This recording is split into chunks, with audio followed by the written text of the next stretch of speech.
Okay, hi everyone. So I did begin recording. My name is Kristal DeFeo, and this is a live brought to you by KD Coaching, and I'm proud to have everybody online. I have Jason Vastardis, licensed professional counselor, on the live as well, and I'm very happy that everyone could make it in today. So we're gonna start, before I introduce the topic, I wanna just get a feel for who's in the room.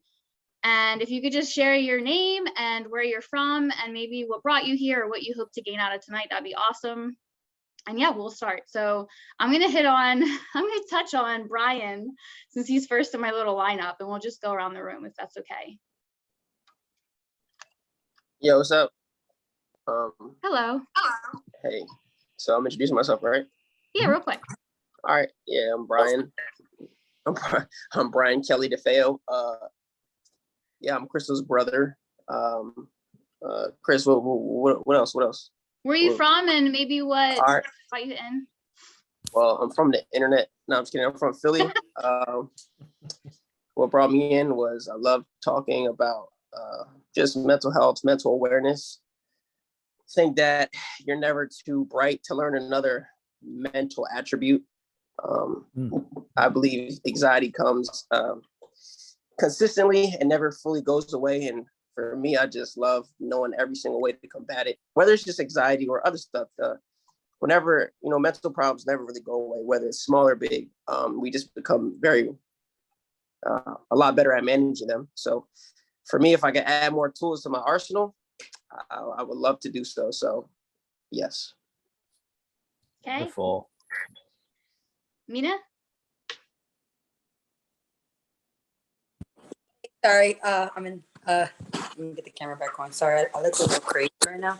Hi, my name is Nina. I look a lot of crazy. I got in from work and I had to do a rushing because I didn't want to miss this. But my name is Philomena. I met Kristal through dancing.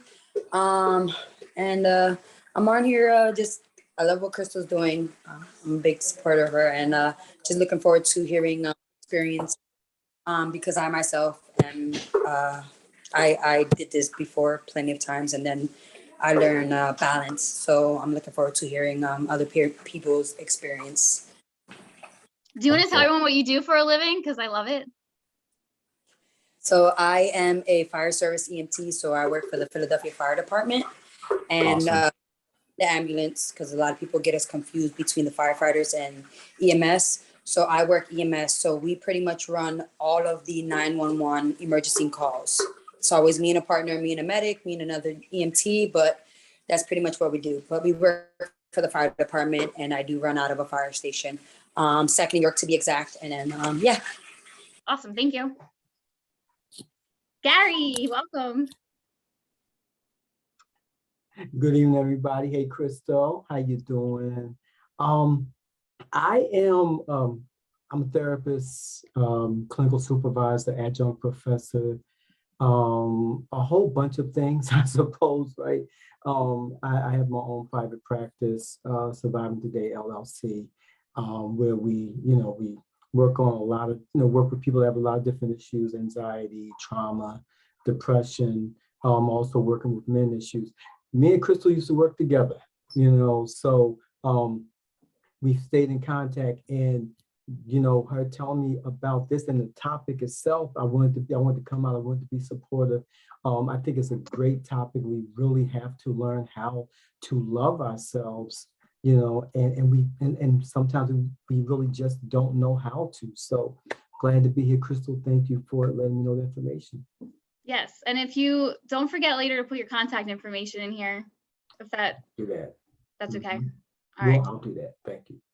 All right, so we have Liz, Emily, Ricky, Brittany, whoever wants to just jump in so we can get started. Matt.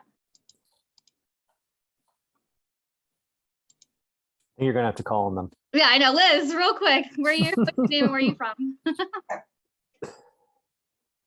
Liz, you're muted. You're on mute. What's the question again? Just your name and where you're from. Oh, okay. So my name is Elizabeth Daly, and I am from Fox Chase in the Northeast Philly. Yes. Welcome. Emily? Thank you. We can come back to Emily. Ricky? Brittany? Hey, Kristal, how are you? My name is Ricky. I'm also Kristal's brother. I am also from Philadelphia. I'm involved in, I own some entities in entertainment, tech, and finance, most recent. And I'm here because all of those industries, um, there's a lot of self-hatred, there's a lot of guilt, there's a lot of shame, especially when it comes to entrepreneurship and people pursuing their goals and aspirations. So I'm just here to just kind of listen in and gain some knowledge in regards to self-reflection, self-awareness, and how to deal with guilt and shame while you're navigating through this entrepreneurial lifestyle. That's it. Awesome. All right. Anybody else who is at a point they can jump in, feel free to introduce yourself at some point. But anyway, we're going to just keep moving. Jason, if you want to introduce yourself really quick, and then we'll get started. Sure. Hi, everyone. I'm Jason Vastardis, LPC. I know Kristal from lovely Parkside, the best methadone clinic in Philly. And we've been doing this now. This is what, our third one? Pretty much on a monthly basis? Yeah, our fourth. Third? Third or Fourth? fourth. Third I think it's our fourth one. Well, we've done a fair amount and they get better, I think. So I'm excited to be here and talk theory and shop. Yes. All right, so let's get started. So what inspired this topic? I kind of go with the flow. I get feedback from other people on what I should talk about, but this hit home because I was just out and about a few weeks ago, and I had a complete stranger tell me multiple times in like the 20 minutes we met how stupid they were. So I think I've been paying more attention to just self-talk and things that people believe about themselves and what they say to even complete strangers.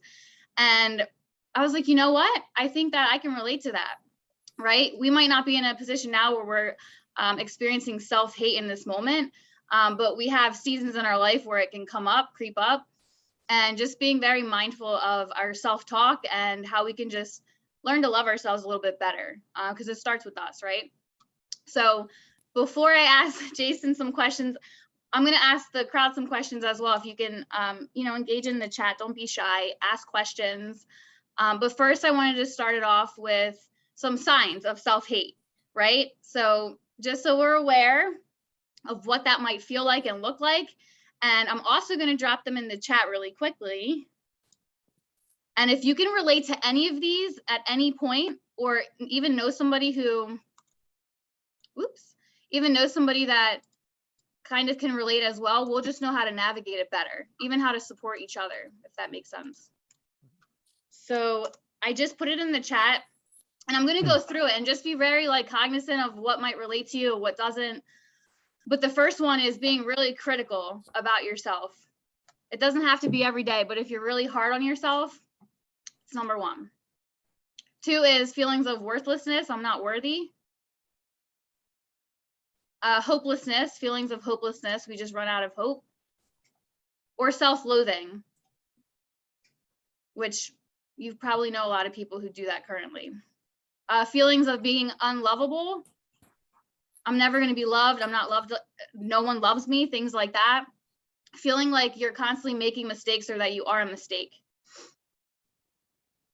Excessive depression, anxiety, or anger. I also threw on here, maybe we just feel insecure, which creates anxiety too. When we're around other people, we have a hard time accepting compliments from others. In fact, we don't invite them at all. Isolation, drug and alcohol misuse or abuse, and then that defeating mindset, like what's the point of being here? What's the point of working? What's the point of having a family, right? So I'm gonna shut up for a second, and if anyone wants to either write something in the chat, or Jason, if you want to piggyback off that. So that was kind of just my little signs and symptoms right there. Thoughts? Yeah. What? For me, I think about where I learned all my really harsh criticisms, because I don't think we're born highly critical. I think it's something we're taught. And so I think about messages that I received from family members, teachers, peers, and more importantly, how many of those messages do I now hear my own voice, right? How many times have I been told something degrading and then think it's my thought and just replay it over and over again? So something I'm very aware of. Yes. So something that definitely stood out to me, I agree with you. We're not born that way, right? So it could definitely be part of our family environment, our social environment, a situation we've dealt with, right? That triggered that feeling. So just an experience that we went through. And we'll talk about guilt later, how that transpires into like hating ourselves sometimes.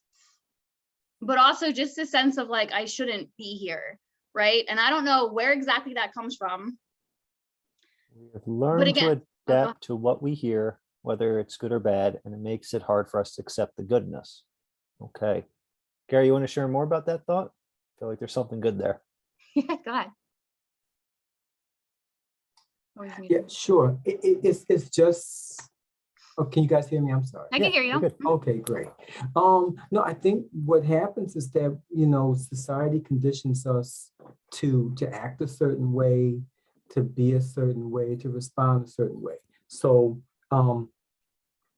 we have an uneasiness, for example, accepting, like when people say, yeah, you did a great job, man, you know, et cetera, so on. And we find that really hard because it's not something that we are really kind of trained or used to hearing a lot from people. So when people say it sometimes, it can make you feel uneasy. Or it can make you just feel like, wow, I mean, yeah, thank you, but there's someone else that's better than me. And sometimes, I mean, we know that's true. We always know that there's someone out there that can perform a job better than we can perform it. But that doesn't mean that you don't do a good job at what you do. And, you know, it doesn't mean that you shouldn't receive some of the stuff that people say to you. But we're uneasy about it because we're just not taught to see that in ourselves sometimes. But we are, it's easier for us to, you know, criticize ourselves. It's easy for us to put ourselves down because that seems to be the thing that's more normal than putting ourselves up. But it should be the reverse, if that makes any sense. Absolutely. I agree with that 100%. Just the way our brains work. I don't know why. One thought is memories that are painful are more memorable than memories of joy. And that I think has to do with survival. I think a lot of what we're going to be talking about with mental health is our survival instincts and defenses gone haywire that actually ironically make us suffer rather than protecting us. Right. So criticism is a survival thing. You know, I try to reframe this stuff. You know, it's an instinct to want to find faults because faults can be threats. So what happens when a healthy instinct goes haywire and becomes too strong? Right. I think that looks like chronic self-criticism, self-degradation. Yes. So that's all good stuff. I want to challenge everybody to think about really quickly. It sounds silly, but your best friend. Like, I'm pretty sure on this call, we all have somebody that's a best friend or somebody that, you know, sorry, like go-to buddy, right? So that's one. Two, if that person called you, let's say right now, and was like, I just had a breakup, or I'm just going through some, you know, whatever, just think about the way that you respond to them, right? So I read this a few days ago, and the purpose of my title, you know, I'm kinder to my friends than I am to myself, is we have this, and kind of what Gary said, like, we naturally can be so much kinder to other people, nicer, right? It's just like our innate response. But we really struggle inwardly doing that for ourselves, right? Having that compassion for us, being our own support. So I just want you to think about, like, what's that level of support that you give people that you truly care about? You know, if somebody called you, is it a flower, a card, just encouragement? And then reframing that when you're going through something, instead of calling yourself an idiot or being hard on yourself, we're showing ourselves the same amount of compassion, right? Encouraging ourselves in some kind of way. So that's kind of like how I wanted to spin it. A great question to horrify my clients is, what would it be like if you were to talk to someone else the way you talk to yourself? And everyone's horrified when I ask that question. They're like, oh, I'll end up in jail. Like, I won't have any friends. And I'm like, well, yeah, we have to look at that, right? Why is it easier? Again, I think there's some school of thought. It's about ego defenses. It's about being used to it. You know, our brain gets used to patterns. And so we might get so used to saying something really harsh, like, God, I'm such an idiot, so many times we don't notice it. Mm-hmm. So I think a lot of what I hope we talk about is sort of the mindfulness, becoming aware of how easy it is to say this stuff to ourselves without feeling an emotion, because it's just habit, right? It's like you have to catch it. So helping clients catch these really fast thoughts and slowing it down. For example, Kristal, I'm going to use you as an example. You opened up this exercise, but you referred to it as silly. You degraded your own exercise without even noticing it. Did you catch that? I didn't catch that. Right. But it's not silly, is it? No. It's a thoughtful exercise. Good. So Yes. that's how easy it is, right? And I do that too. I think it also, like, when I do things like that too, and I think we all try to either relate or not make our ego feel as big as it might feel, even though it's not. So we try to Right. relate that way by like minimizing our, You shrank to make others comfortable. yes. So just be So aware. so what would it be like to stay big? It's scary, right? For some people, and myself included, Yeah. because of failure or whatever, but it's like a daily practice. And Yeah. I want everyone on here to take that away, like be mindful of ways you think that or say things out loud that are in fact completely opposite of who and what you really are. Wonderful. So does anybody else have any feedback with that before I move on? Liz, I saw your hand a while ago and I saw it taken down. I didn't know if you wanted to share. I didn't even see that. Oh, thank you, Jason. I actually, no, I just was, you said something and I was like applauding. Oh. Yeah, but I Wonderful. do want to share. It's like, it's really awesome. I like that. I like the question, Kristal. And I love what Jason said, because it is, sometimes it's just the little things that you don't realize.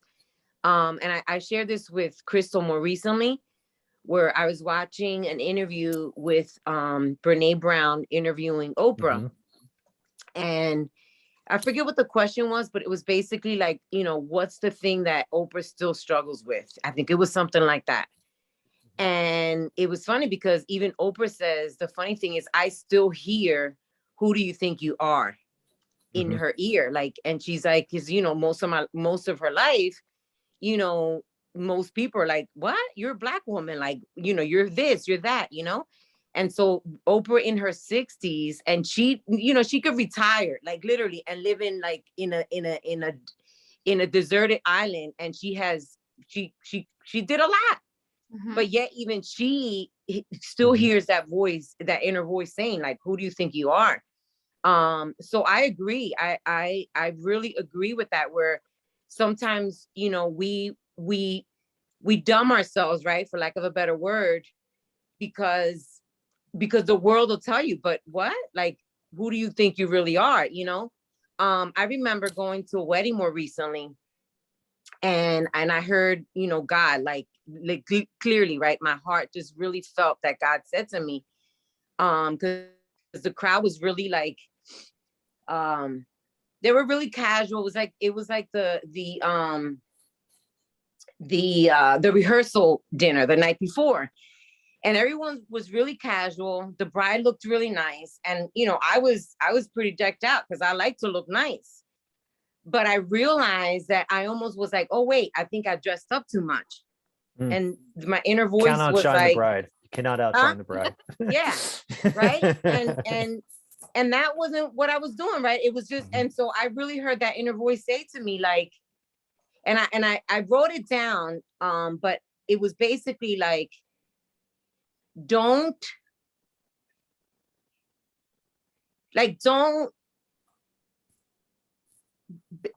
again, lack of a better word, don't dumb yourself for a stagnant crowd. And it wasn't that, it was better than that. But anyway, that was the message. And that was like, whoa. And I love that because it's true. Like, I find myself, I like to look different. I like to be, but I find myself, well, maybe I shouldn't show up. All of me shouldn't show up because, this and that. And and I'm talking about it right now. It's like, wow, like we do that. Like, can't be too much. Like, be careful what you say. Don't do, it's like, no. If we're all made differently, right? And we all bring something unique to the table. And so if we're constantly like, well, I'm not going to say this, or I'm not going to say that, I'm not going to do that. Like, we're literally not living the fullness of who we are, which is like really crazy. Yeah, Yeah. I agree with that. Gary, do you want to talk about the imposter syndrome real quick? Okay, thank you. First of all, I want to say I agree with Liz. Everything that she said, I think is truly on point. Sometimes we dumb ourselves down, basically, and that's when I think about the imposter syndrome. That's the way I think about it. Sometimes we struggle with believing that we really are who we are. We have difficulty believing that we are qualified to sit at that table. So a lot of times what'll happen is that we'll tell ourselves, well, no, that's not me, or someone else is able to do it better than I can, or we'll doubt the fact that we can do it in the first place. But the reality is that if we take it and we reframe it like Jason said, the reality is that, well, no, not only am I qualified to sit at this table, I can bring a lot of good things to this table. And I know, and the thing is that all of us struggle with that. So this is just not like a person who's not a clinician. I mean, people who are caregivers or people that give help to people, people that are therapists, they go through the same thing. I mean, I've struggled with that at different times. Am I able to do this? Can I do this? Is this something I really can do? Then I realized, but wait a minute, maybe I'm more qualified than what I believe, because I'm a licensed clinical social worker in 2 states. I got my own practice. So wait a minute, why do I feel I can't do this? I feel I can't do it because sometimes the voices that we've heard in the past, we remember those voices, and sometimes those voices aren't even around anymore, but we remember what we've been told. So we want to play it safe, and we don't want to put ourselves out there as people who don't know what they're doing, when in actuality, we really do know what we're doing. We really do know what we're talking. We really are qualified to help our friends and help ourselves at the same time. So I just think that, so that's what I think imposter syndrome is. We second guess, we press down what we do, who we are, how we can help people, and it grows. I want to add the idea about imposter syndrome is, since we're all learning, right? And everyone's expected to have a learning curve. You always start at the bottom of the learning curve. So there's a paradox. When we start something new, for that moment, we're imposters, but we need to be imposters to learn it, right? Only by the act of doing therapy can I learn how to be a therapist. So we have to take those kind of chances, right? If I was so terrified of doing my very first session, I may not be here today. Yep. I might have said, well, how could I possibly help this person in front of me? And, thank gosh, the person was a good sport and let me make all my mistakes on him, and I could grow to who I am now. Yeah. But, we have a good, do you want to read the? I read that. So Brittany shared that she believes self-hatred can be a consequence of generational curses, or things coming down from one generation to another. And I do agree with that 110%. Let's see, which is something we may recognize, but at the same time, a lot of people don't recognize it. Yeah, and so I hit on before, your family environment really playing a big part in this, right? Things your father, your mother has said to you, not just parents, but that generational, these people in my life or my family went through this, so it kind of trickles, it has a trickling effect. I'm going to talk to you this way. So later I want to get into, there's actually, Jason, 2 things that I wrote down. One is the Pygmalion effect, and then the self-fulfilled prophecy I want to talk a little bit about. They're big terms for basically saying like what we speak is kind of what plays out. Not just like I can believe something in you, and because you know that I believe it, right? You act and perform accordingly. And so it shows the power of our words and how it influences our growth. So I'll talk about that in a little bit, but that was very good, Brittany, and I completely agree with that. So if anybody can relate to that, whether it's something that kind of stemmed from your family, your upbringing, your social environment, you can speak on that. If not, we can move forward. Hey, Chris. Go ahead. I got an alternative perspective on self-hate. So for me, it was kind of a toxic thing it was a toxic cycle that I was unaware of that I had to break. And when I say cycle, it was like for like 5 years. So for me, I use my self-hate to fuel the reason why I moved forward. So for those of you who don't know, I went to military school, and there's a process that takes place for when you first enter. It's called plebe system until you graduate. When you graduate, you become what's called a new cadet. So during your plebe system, they strip you of all your privileges and basically make you believe that you're not worthy of anything. And in order to be worthy, you have to gain these certain accolades, right? And not to say that military school was bad, it was really healthy for me in many ways, but adapting that mindset kind of put a weight on my life. So whenever I wanted to accomplish something, I would take away all my privileges and say I wasn't worthy of that because I wasn't there yet. So whether it was in music, I would say, you know what, I'm not cutting my hair, or I'm not going out, or I'm not linking with my friends until X, Y, and Z happens, and then I'll be worthy, worthy of that. So it was almost like I became addicted to self-hate, because what I started to realize was that I was actually gaining accomplishments off of that kind of second voice to myself saying, you're not good enough, or, you know, some people are better than you, or you're not worthy of this and X, Y, and Z. So I didn't realize, you know, how unhealthy that became. But Jason mentioned something earlier, and what he said was that you have to just kind of like just snap out of it and catch that bad habit. Unfortunately for me, that bad habit lasted 5-6 years. Eventually one day I was like, you know what? I got to a point in music where I had achieved many things that I wanted to always achieve. So I got to a point where I was like, you know what? I'm not going to, like the other gentleman said, I'm not going to disqualify myself anymore. Regardless of what I didn't accomplish, that's fine. I'm going to walk as if I'm qualified now. So that's another way to look at it. But yeah, it was a very toxic cycle that I had to break. You know, that makes me think of the Buddhist tradition of beginner's mind.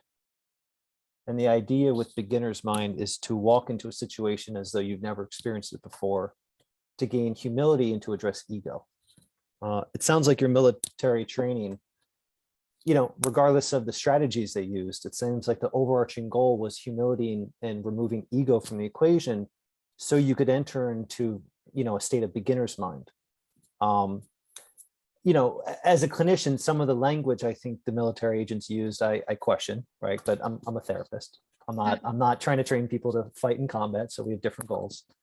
But I think there's overlaps actually with military training and monks in the Buddhist tradition, with strategies to pull away ego and to enter into a state of humility.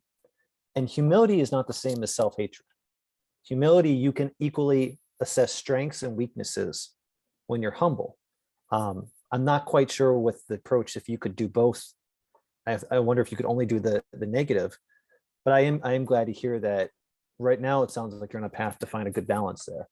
Mm-hmm. But beginner's mind is something I really struggle with because of my ego. Yeah. Is walking in a situation as though I've never experienced it before, so I don't make assumptions and I don't miss learning.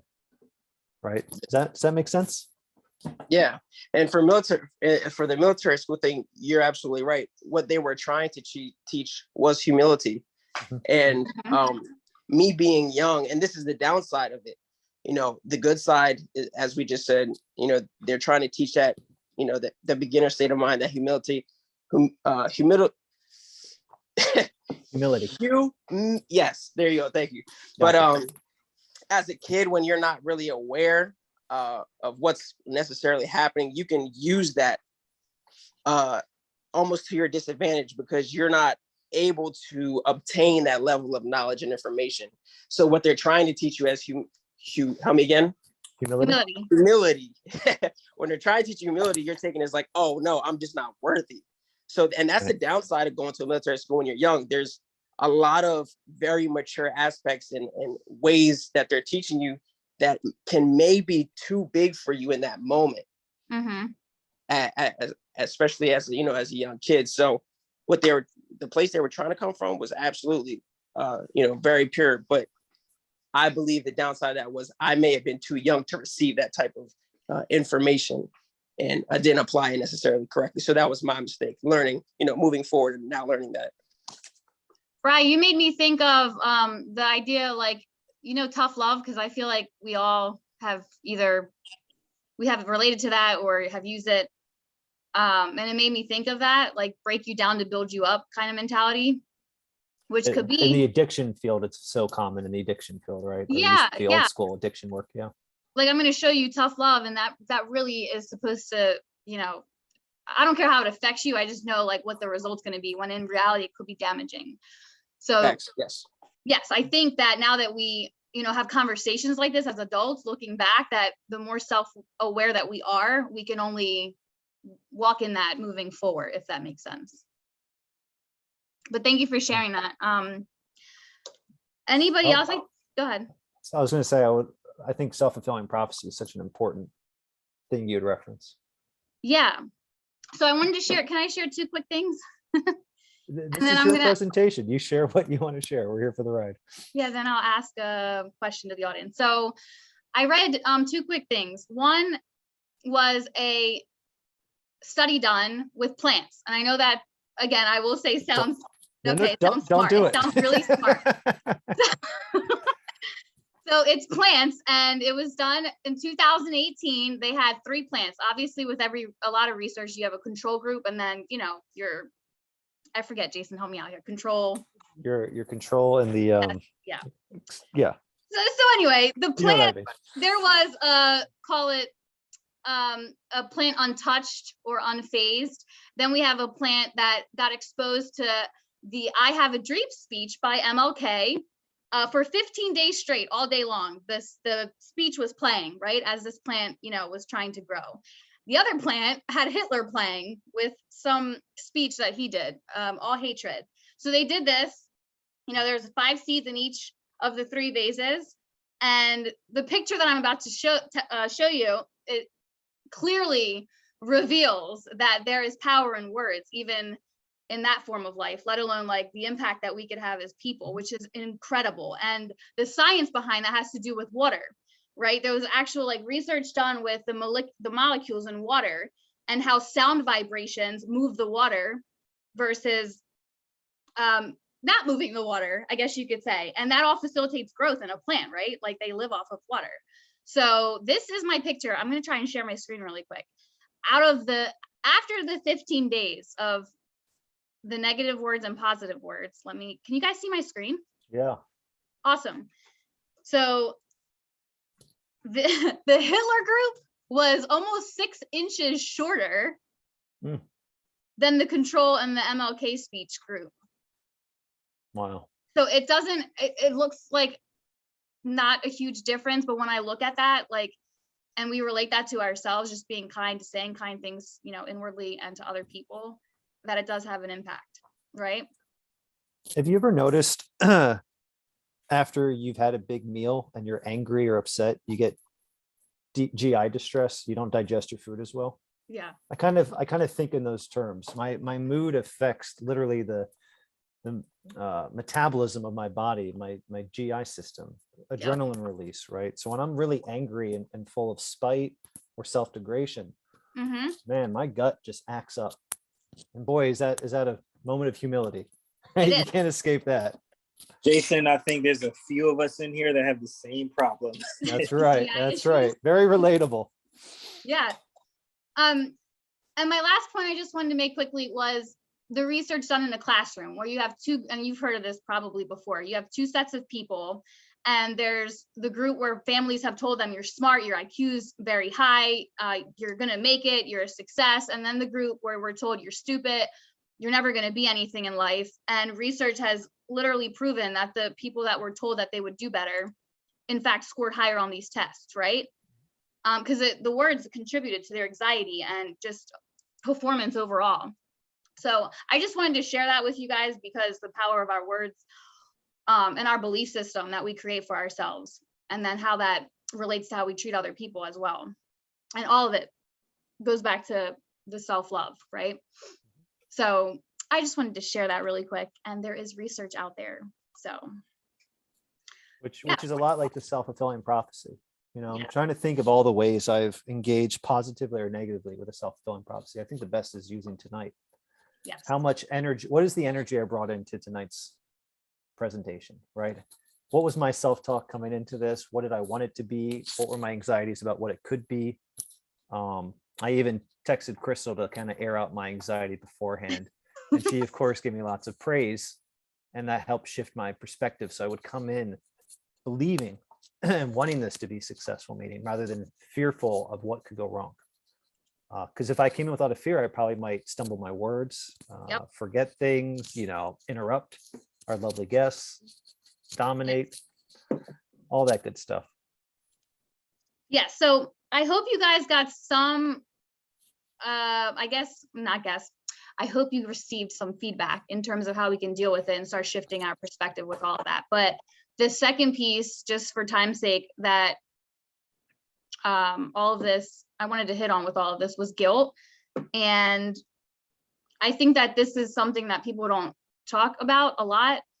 And then it's like, Kristal, why would you relate the two? But if you really sit there and think about it for a second, I think that we have all done things in our past, maybe even currently, that we're not proud of, right? That we wish we could have taken back or done differently. And I really firmly believe that when we're not healed from those things, that directly relates to how we perceive ourselves, right? I was a bad this, I was a bad that. I could have done this different, I could have done that different. So my point in bringing up the guilt topic was to help you guys recognize if that's what it is that's transpiring and then overcoming that. So, Kristal, you want to define guilt versus shame? I have a lot of people confuse the two words. yeah, so I would say guilt is the whatever effect that an action has on you, and then shame is internalizing it. So I hope that makes sense. I wouldn't give a perfect definition in this moment, like off the top of my head, but that's how I perceive it. So I do something and guilt's the actual effect of what I did. I cheated on this person, I stole from this person, and then my shame's internalizing that, like I am the mistake, you know, taking that to the next level where I'm not able to separate the two. And yeah, I think that's how I would explain it. Yeah. I like this definition of shame as a story of ourselves. A belief system of ourselves is either inherently flawed, evil, or a mistake, as you said. Yeah. And so I often say guilt can be useful. Shame rarely is. Correct. Right? Guilt, I think, can be a good tool because it helps direct our behavior, right? When I, back in my addiction, when I acted out because of my addiction, part of healing was addressing the guilt I felt and to make amends, right? That was useful. The shame from my addiction is the sticky part, right? Because the shame is saying like, I'm never going to be good enough, or I'll never heal, all that good stuff. Yep. By the way, Kristal, Yes. March 2022 is special for me. It's been 15 years since I did heroin. Wow. This month. Hey. 15 years off of heroin. Incredible. So, I was thinking about that today when I was working with a client struggling with opiates, how different I feel. And a huge part of that was how I started to talk to myself. Thank you, everyone in chat. And the level of beating myself up through that addiction, right? I was really cruel to myself. And so today I can feel good about praising myself without it feeling like arrogance. Because I think a lot of people want to praise themselves, but they mistake self-praise with arrogance or conceitedness. And that's not the same thing, right? You can be a good level of healthy confidence with self-praise. And so learning how to receive praise and self-praise, I think, was a huge part of my journey, because I didn't think I was going to make it. Yep. And we talk about that, like the daily struggle it takes, right? Or that it feels like to have to wake up and know that you have to do that much more work to stay clean every day, right? Yeah. It's a daily struggle. What Well, I'm so proud of you. That's awesome. Thank you for sharing Thank that. you, Kristal. So I did write in here, guilt is a feeling that you get when you do something wrong. And then shame is a feeling that your whole self is the problem or wrong, right? So you said some guilt can be good. I call that natural guilt. Like if I steal from somebody and I feel bad about that, obviously I'm not going to do it again. So that's not like a natural guilt, but in a healthy way, right? Whereas, I don't know, if my parents divorced and I'm constantly, thinking that It's your fault. it was my fault and I feel Mhm. guilty for their situation, that is what we call false guilt, because clearly there are bigger things, that could have contributed to that, and I'm not the problem. So I think that that's a good food for thought for everyone to think about. If there's something in your past that maybe you're not proud of or dwelling on that contributes to how you see yourself. And then just knowing that, I don't want to speak for Gary, but like Jason, myself, we've all dealt with that and we got through the other side. Yeah. So if anybody has anything to say about that. I would just want to add that, I mean, healing is key. I mean, it's refreshing. I mean, we don't know how to heal, but I mean, initially we may not know how to heal, but when we learn how to, when we learn that there's just some things are just the way they are, when we learn that we wouldn't be the person who we are today if some of those bad things hadn't happened, we're quick to condemn ourselves for the things that we have done wrong, but we don't always see how they align with where we are right now. How it's given us the wisdom, to be, who we are, to be able to, and then to take those same lessons and maybe help someone not make the not make the mistakes that we made. So I think we have to be able to allow ourselves to heal. We got to be able to allow ourselves to not feel good today, because I think we feel like we have to feel good every day or pretend to feel good when we're not feeling good, like those medication commercials where, people got the stick up with the smiley face. Right. And False indicating, persona. exactly, indicating that they don't feel good. But I think part of our healing is understanding that today's not a good day for me, but that doesn't mean that tomorrow won't be a better day. And I think that's part of it. I think that's part of where, if we can get to that place, we release ourselves, we release stuff from other people that are around us. It's like we talk about forgiveness. Forgiveness is something that's needed, but it is also a process. Sometimes that process involves us, and might involve us letting go of certain things, certain people, certain things, and understanding what our actions do. I'm going to show up after this. Okay, but also Don't shrink yourself. right, Jason. But also understanding like where we are, who we are, because like someone talked about generational curses, and I think that's a key thing. We blame ourselves, or we're a part of that cycle. And then when we break that cycle, sometimes we become the black sheep. But the reality is we were the ones that survived and moved on and set a different goal for our families that's coming up after us. So a lot of times we have to see where we are, the changes that we need to make for ourselves, and just recognize, yes, some people may not like what you do, but we got to be okay with that. So that's kind of where I am in my life these days, to be honest. Yes. Liz, I think you brought up Renee Brown. One of the things, it was you, Liz, right? Yes. Wonderful. One of the things she had said that I really liked was the best way to approach shame is with vulnerability, right? I think the secrecy and the hidden nature of the things we hate about ourselves is what gives it power. In our addiction work, Kristal, we talked a lot about how secrets make us sick. I think when it comes to self-hatred, that's really much true.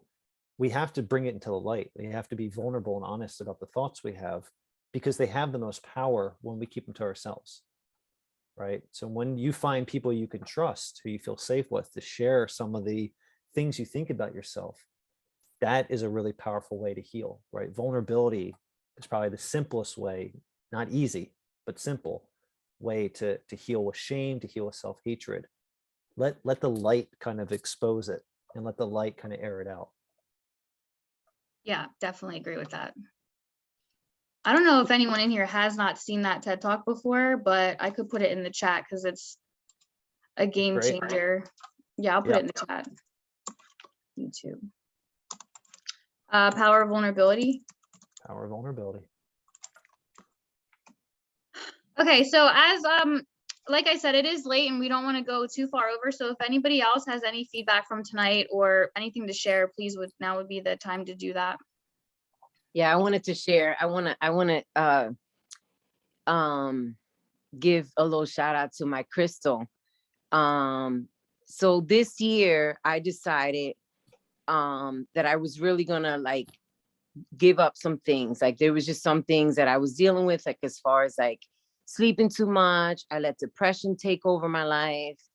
And I knew that, you know, journaling was a healthy thing. I knew that reading my Bible was a healthy thing. I knew that going for a walk and being purposeful was, I knew I had all the tools, but I kept going around in circles for like off and on for years. And so this year I said, that's it. Like I there's a lot of things I need to do in this world, guys. And so I was like, that's it. Like Liz, you have to like show up in this world if you want change. And so I ended up doing the course with Kristal DeFeo. And that was so amazing because my backstory is that nobody in my immediate family ever went to college. Mhm. I'm actually getting some revelation even right now as I'm talking. So my parents didn't go to college, you know, their parents didn't go to college, right? You know, my siblings didn't go to college. And I realized that most of my, like all through high school, I didn't feel smart. Like it was like literally like if ADHD existed, then I would have been ADHD, right? So with that being said, I went most of my life, most of my adulthood, not feeling smart enough. So I didn't show up in life most of the time fully me, because the minute that somebody would shut me down, I literally would go in a hole, quote unquote, right? And so thank God that my husband of 30 years, we've been together for 30 years, he always said to me, he says, babe, you are not dumb, you know, but for years, I didn't believe him. And so I would say about 3-4 years, I started to read more. And he's like, babe, look at you now. Like, you're like a theologian. Like, you're constantly learning. But I still didn't fully believe that, right? Like, I would see myself doing it, but it was almost like I was scared of it, dumbing myself, right? And so this year, like, I literally, like, I learned how to journal because I was open to it. Like, I journaled so much in the 5.5 weeks that I did the course. I read so much. I listened to so many podcasts, and everything really spoke to me. It was just it opened up my world. And I'm 54, guys, like 54 years old, but realizing the generational curse, right? Like, because my parents didn't go, even though I didn't really think I was dumb, right? Because you just know yourself. So I really did, but it was my mind kept telling me that I wasn't smart enough, that I wasn't good enough. And so I run a business. I'm a hairstylist. I run it from my own, like, I'm not like legit, but I've been running a business. Like, I have clients that come to me, and I've been doing this for like 35 years, I think it is. Actually, 40 years. And so reminding myself of a lot of the things that I did do, you know, and with that, like now, like I know that I can do it. I know that my business could really become a business, and I know that nobody can stop me now. And lastly, what I really realized is listening to Oprah Winfrey and even Brene Brown with the vulnerability, like reminding myself that everyone has their struggles, right? Like, I'm not the only one. Like, for a long time, I thought like I was the one. Like, I was the only one. I couldn't do this. I couldn't do that. And it was my mind that kept making me feel like I couldn't do it. And now that I've realized, like, everything that I need, I love the Lord. So I know that everything that I need is within me. So thank you, Kristal. You did the work. That's awesome. Awesome stuff. No, Kristal, take the praise. I'm taking all the credit, guys. All the credit. See how easy it is. We're teaching it. It's still, she wanted to deflect the praise. Kristal, you clearly enhanced this individual's life for the better. Take a moment and praise yourself so we can have a good role model here. It is great. Yes. It is great all these years because Beep beep, Chris. with- I said toot beep beep. Had to know that girl. you never know who you can influence, and the fact that like age didn't matter, that means a lot. You never know who you could impact. So thank you for taking my course, Liz. So with that being said, that's actually a good segue. I'll put my class here. If you know anybody that's interested, I wasn't going to really talk about it, but why not? I did put it. Shameless plug. No shame here. That's my registration link right there. But yeah, regardless of who I get with that, I'm going to still come on here as often as I can, hopefully every 2 weeks. And if you guys have any more topics or things that come up that you want my, suggestions on, or Jason, Gary, hopefully you can come on as a guest really soon.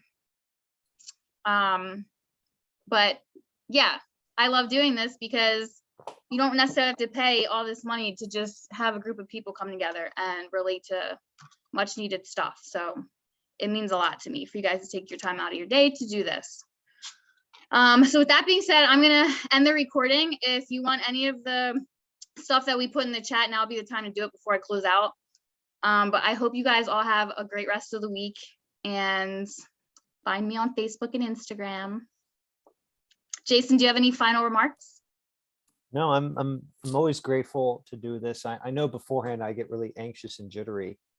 And I even said to myself, why do I keep agreeing to this crap? I get so stressed out beforehand, but every time I do it, I get so much out of it. And I'm always so grateful afterwards and feel so enriched. So it's just been my cycle, but I'm grateful we've kind of collaborated to do this, because I really do appreciate this. And how we kind of can co-create something.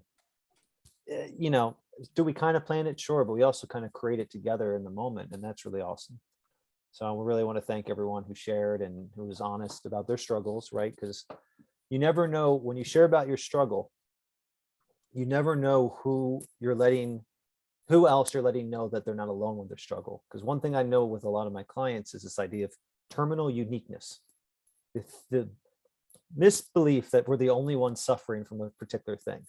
And I love saying this following quote to my clients: you are the first of your kind, but none of your problems are. And that is something I would try to live by. You are the first of your kind. There will never be another you, but none of your problems are original. So let's work on those, right? And that's, I think, a good reframe. Yeah. So thank you for having me, Kristal. All right, awesome. Take care, guys. I'm going to end the recording now. Thank you.